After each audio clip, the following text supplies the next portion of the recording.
বছর আগে 1893 খ্রিস্টাব্দে আমাদের এই সনাতন ধর্মকে বড় করবার জন্য, আমাদের এই হিন্দু ধর্মকে নিয়ে কথা বলবার জন্য গিয়েছিলেন আমেরিকার চিকাগো শহরে স্বামী বিবেকানন্দ।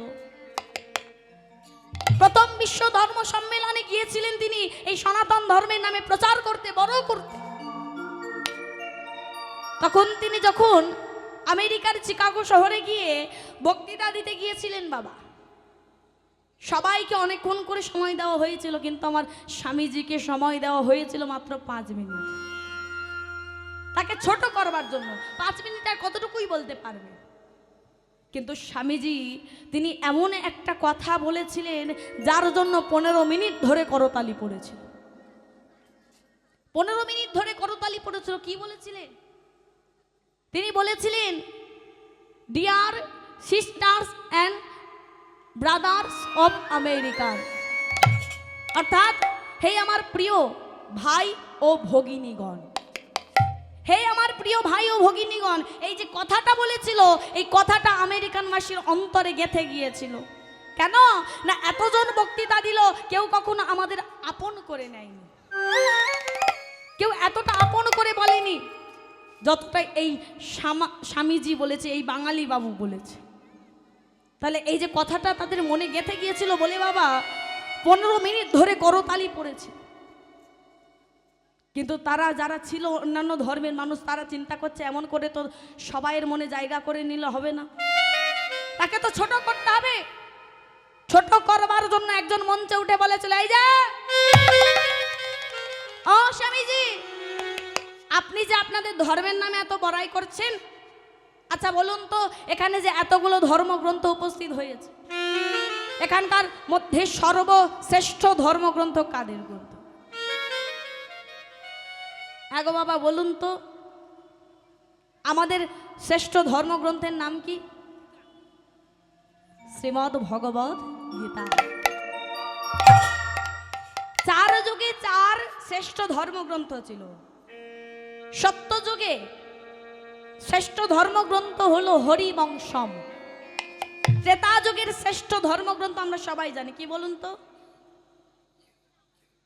রামায়ণ। দ্বাপর যুগের শ্রেষ্ঠ ধর্মগ্রন্থ হলো শ্রীমদ্ ভগবদ গীতা। আর এই কলিযুগের শ্রেষ্ঠ ধর্মগ্রন্থ হলো শ্রীকৃষ্ণ চৈতন্য চরিতামৃত। আর এই 4 যুগের সর্বশ্রেষ্ঠ ধর্মগ্রন্থ হলো ওই শ্রীমদ্ ভগবদ গীতা। গীতা। তাই স্বামীজি তিনি ওই প্রথম বিশ্ব ধর্ম সম্মেলনে যখন বক্তৃতা দিতে গিয়েছিলেন, তখন তিনি গীতাকে সঙ্গে নিয়েছিলেন। আর যখন তারা এই প্রশ্নটা করেছিলেন, বলেছিলেন সবার সামনে আঙুল তুলে বলেছিলেন, এই যে স্বামীজি প্রমাণ করুন এখানকার মধ্যে কোন ধর্মগ্রন্থ শ্রেষ্ঠ। কথাটা শুনে বাবা স্বামীজি হেসেছিলেন। স্বামীজি হেসে জবাবটা দিলেন, দেখুন বলছে, শুনুন আপনারা উত্তর জানতে চান তো আমি উত্তর দেব, কিন্তু তার আগে একটা কাজ করুন, এই যে টেবিলটার ওপর যতগুলো ধর্মগ্রন্থ এখানে উপস্থিত হয়েছে এক এক করে সব সাজিয়ে দিন তো দেখি। সবাই কি করলো বাবা? দেখুন গ্রন্থগুলো যেই না সাজাতে বলেছে, আমাদেরকে ছোট করবার জন্য সবার নিচেতে আমাদের গীতাকে রাখা হয়েছিল। তলাতে গীতাকে রেখে তার উপর অন্যান্য ধর্মগ্রন্থগুলো সাজিয়েছিল। আচ্ছা বলুন তো, এই গীতাটা যে নিচে রেখেছিল তাহলে আমরা ছোট হয়ে গেলাম? যেই না সাজিয়েছে, সাজিয়ে বলছে, ও স্বামীজি এইবার বলুন এখানকার মধ্যে কোন ধর্মগ্রন্থ শ্রেষ্ঠ। কথাটা যেই না বলেছে স্বামীজি হাসছে। বলে কি হাসছেন কেন? না শুনুন, আমি কি উত্তর দেব? উত্তর তো আপনারা নিজেরাই দিয়ে দিয়েছে। বলে কেন, আমরা কি করে দিলাম? বলে উত্তরটাই টেবিলের ওপর আছে, দেখুন। কেমন করে? বলে শুনুন শুনুন শুনুন, একটা বাড়ি বানাতে গেলে আগে কি দেওয়া প্রয়োজন? ভিতটা। যদি ভিতটা ভালো না দেওয়া যায় বাড়ি দাঁড়িয়ে থাকতে পারবে? ভেঙে পড়ে যাবে না? বলে দেখুন তলাতে কাদেরকে রেখেছেন? আমাদেরকে, আমাদের গীতাকে রেখেছে। এখন ভেবে দেখুন, এই গীতাকে যদি আমি টেনে বাহির করে নিই, আপনারা এমন করে দাঁড়িয়ে থাকতে পারবেন তো? আপনাদের গ্রন্থগুলো এখন যদি টেনে বার করে নিই, ওই গ্রন্থগুলো এমন করে দাঁড়িয়ে থাকবে? থাকবে না কিছুতে। বলে ঠিক তেমন আমাদের এই সনাতন ধর্ম, ঠিক তেমন আমাদের এই হিন্দু ধর্ম। এই সনাতন ধর্ম, এই হিন্দু ধর্ম তোমাদের সবাইকে আগলে রেখেছে বলেই তোমরা আছো। এই হিন্দু ধর্ম যদি তোমাদেরকে এমন করে আগলে না রাখতো না, তোমাদের অস্তিত্ব এখানে থাকতো না। হ্যাঁ, তাহলে ভেবে দেখুন বাবা, সেই 1893 খ্রিস্টাব্দে আমাদের স্বামীজি প্রথম বিশ্ব ধর্ম সম্মেলনে সনাতন ধর্মকে শ্রেষ্ঠ প্রমাণ করেছিলেন। আর ঠিক 40 বছর পর 1933 খ্রিস্টাব্দে দ্বিতীয় বিশ্ব ধর্ম সম্মেলনে গিয়েছিলেন, আবারও এই সনাতন ধর্মকে নিয়ে কথা বলতে, শ্রেষ্ঠ প্রমাণ করতে গিয়েছিলেন ডক্টর মহানন্দব্রত ব্রহ্মচারী। ডক্টর মহানন্দব্রত ব্রহ্মচারী তিনি যখন গিয়ে মঞ্চেতে দাঁড়িয়েছিলেন, তিনি যখন গিয়ে এই হিন্দু ধর্মকে নিয়ে, এই সনাতন ধর্মকে নিয়ে কথা বলছিলেন না বাবা, সবার মাঝ থেকে একজন আমেরিকান মহিলা উঠে দাঁড়িয়েছিল। আমেরিকান মহিলা উঠে দাঁড়িয়ে বলছে, এই যে ও প্রভুজি, বলি আপনি যে আপনাদের ধর্মের নামে এত বড়াই করেছেন, আচ্ছা কিসের আপনাদের ধর্ম শ্রেষ্ঠ? যে ধর্মে একজন উলঙ্গিনী নারী মূর্তি পূজা করা হয়, সেটা আর যাই হোক কোনোদিন শ্রেষ্ঠ হতে পারে না। হ্যাঁ গো মাইরা, কার কথা বললেন? মা কালী। বলছে কই, অন্যান্য ধর্ম তো এমন উলঙ্গিনী নারী মূর্তি পূজা করা হয় না, আপনাদের ধর্মে কেন? বলুন, উত্তরটা দিন। কথাটা কি ঠিক বললো মা? হ্যাঁ, আমাদের ধর্মে কেন উলঙ্গিনী নারী মূর্তি পূজা করা হয়, এটা আমাদের শুনতে হয়। কালী পূজা হলে অন্যান্য ধর্মের মানুষরা এসে ছোট করে আমাদেরকে, সারা রাত ধরে কাকে পূজা করলি? একজন উলঙ্গিনী নারী মূর্তিকে। শুনে নিন, উত্তরটা শুনে নিন, তাহলে তাকে বলতে পারবেন যে ছোট করবে তাকে। ডক্টর মহানন্দব্রত ব্রহ্মচারী তিনি উত্তরটা দিলেন, দেখো মা, আমাদের যদি কেউ কোনোদিন কটু ভাষা বলে, আমরা কিন্তু কটু ভাষাতেই তাকে উত্তরটা দিই বাবা। কিন্তু মহানন্দব্রত ব্রহ্মচারী তিনি উত্তরটা দিলেন ভালোভাবে, শিক্ষার মাধ্যমে। শোনো মা, তুমি একজন নারী, আর নারী হয়ে নারীর মনে প্রশ্নটা জাগা স্বাভাবিক ব্যাপার। হ্যাঁ গো মাইরা, একটা উদাহরণ দিই, দেখুন আমরা তো মা, কোলে ছোট্ট সন্তান যদি থাকে, ধরুন আপনাদের কোলে একটা করে ছোট্ট সন্তান আছে, আর সেই সন্তানকে নিয়ে আপনি নির্জন রাস্তা দিয়ে হেঁটে যাচ্ছেন। এমন সময় কিছু দস্যুর দল, ডাকাতের দল আপনার কাছে এসে বলছে, এই যে ও মেয়ে, তোমাকে কিছু করবো না, তোমার ওই কোলের সন্তানকে আমাদের প্রয়োজন, তাকে দিয়ে তুমি চলে যাও। বলুন তো মাইরা, আমরা পারবো সন্তানকে দিয়ে নিজেদের প্রাণ ভয়ে পালিয়ে যেতে? হ্যাঁ গো, পারবেন? পারবেন না। কি করবেন? তাদের সঙ্গে লড়াই করবেন, যুদ্ধ করবেন, যাদের ছেলেকে উদ্ধার করে নিয়ে যেতে পারে। আর এখন এই লড়াইয়ের মাধ্যমে যদি বাবা মায়ের পরনের বসন যদি এদিক থেকে অধিক হয়ে যায় বা খুলে যায়, মায়ের কি চিন্তা থাকবে, হুঁশ থাকবে? মায়ের মাথায় কিন্তু একটাই কথা ঘুরবে, যে আমার সন্তানকে আর আমাকে এখান থেকে পালিয়ে যেতে হবে যে কোনোভাবেই। আর এখন সেই সন্তান যদি বড় হয়ে কথাটা জানতে পারে যে আমার মা আমাকে বাঁচাতে গিয়ে তার পরনের বসন খুলে গিয়েছে, তাহলে বলুন তো বাবা, সন্তান বড় হয়ে মাকে সম্মান করবে না অসম্মান করবে? সম্মান করবে। ঠিক তেমন আমাদের মা কালী আজকালকার যুগে নয়, তিনি সেই সত্য যুগে এই যুদ্ধটা করেছিলেন। কাদের জন্য? আমাদের জন্য। সত্য যুগে শুম্ভ নিশুম্ভ নামক অসুর ছিল। সেই অসুর মনুষ্যকুলে ঋষিগণকে, জীব জগৎকে, দেবতাদের উপর অত্যাচার করছিল। আর এমন অত্যাচার শুরু করেছে, দেবতারা তারা কি করলো? মা কালীকে স্মরণ করেছে। আর মা কালী তিনি রণচণ্ডী রূপ ধারণ করে ঠিক করলেন যে অসুর নিধন করবে। তাই তিনি রণচণ্ডী রূপ ধারণ করে বাবা এক এক করে যখন অসুর নিধন করছিলেন, তখন দেখতে দেখতে দেখা গেল সমস্ত অসুর নিধন শেষ। আর এই যে যুদ্ধ চলাকালীন মায়ের পরনের বসন কখন খুলে গেল, মায়ের চেতনা নাই।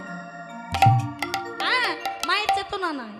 আর এই যে রণচণ্ডী রূপ ধারণ করে যখন নিধন করছেন, অসুর শেষ, মায়ের সেদিকে হুঁশ নাই।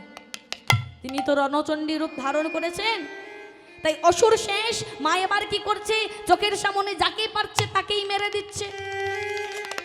সে মনুষ্য হোক, পশু হোক, যাকেই পাচ্ছে তাকেই মারছে। এখন বাবা এমন করে চলতে থাকলে তো সবাই মারা যাবে, কি মারা যাবে না? হ্যাঁ, এইবার দেবতারা তো পড়েছে বিপদে। এমন করে যদি চলতে থাকে তাহলে তো আর কেউ থাকবে না। আর কেউ যদি না থাকে তাহলে আমাদের পূজা করবে কার? আগে পূজা করবে কার? আমরাই তো। তাই দেবতারা কার শরণাপন্ন হলো? আজ ভোলানাথের শরণাপন্ন হলো। ভোলানাথ ছিলেন ধ্যানে, তারা সেখানে গিয়ে ভোলানাথকে স্মরণ করছে। ও নমঃ শিবায়, ও নমঃ শিবায়।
ভোলানাথকে স্মরণ করলেন, এগো বাবা ভোলানাথ জাগরিত হয়ে গেল। আর জাগরিত হওয়ার পর সব ঘটনা বলেছে। সব ঘটনা যেই না শুনেছে, ভোলানাথ বলছে তোমরা চিন্তা করো না, আমি দেখছি। দেখো এইখানটাই আমরা অনেকে ভুল করে ফেলি। হ্যাঁ গো মায়েরা, বলুন তো মা কালী কার দেহের ওপর চরণ তুলে দিয়েছেন? স্বামী নাম কি? মহাদেব। হ্যাঁ, মহাকাল। এইখানটাই আমরা ভুল করি। অনেকে বলি যে মা যদি পারেন আমরা কেন পারবো না? হরি বল, হরি বল, হরি বল, তাই না? কিন্তু এই কথাটা ভুল। মহাদেব রূপে তিনি কিন্তু শয়ন করেননি মায়ের সামনে, শয়ন করেছিলেন তিনি তার দেহ থেকে এক রূপকে সৃষ্টি করেছিলেন, নাম হলো তার মহাকাল। ওই মহাকাল রূপে তিনি মায়ের সামনে গিয়ে শয়ন করেছিলেন। আর মা আমার তিনি নিধন করতে করতে এগিয়ে যেতে যেতে তিনি মহাকালের দেহের ওপর চরণ তুলে দিয়েছিলেন। আর অধঃপতনে তাকিয়ে দেখলেন কাকে? হ্যাঁ গো, মহাদেবের দেখে সৃষ্টি তার একই দেখতে হবে না? একই দেখতে। আর মা কালী অধঃপতনে তাকিয়ে দেখছে কাকে? স্বামীর মতো দেখতে ভেবেছে, স্বামীর দেহের ওপর চরণ তুলে দিয়েছে। তাই লজ্জায় তার জিহ্বা বাহির হয়ে গেছে, লজ্জায়। আচ্ছা, মা কালীর রূপকে দেখেছেন? মা কালী জিভকে কেমন করে কামড়ে ধরে আছে তো দাঁত দিয়ে, তাই তো? কেন বলুন তো? মানলাম না হয় স্বামীকে দেখে লজ্জায় জিহ্বা বাহির হয়ে গেছিল, কিন্তু দাঁত দিয়ে কামড়ে রেখেছে কেন? এর একটা কারণ আছে। কি কারণ জানেন? আমরা নারী জাতি একটু বেশি কথা বলে ফেলি, তাই তো? কোথায় গেলে আমাদের বেশি গল্প হয় বলুন তো?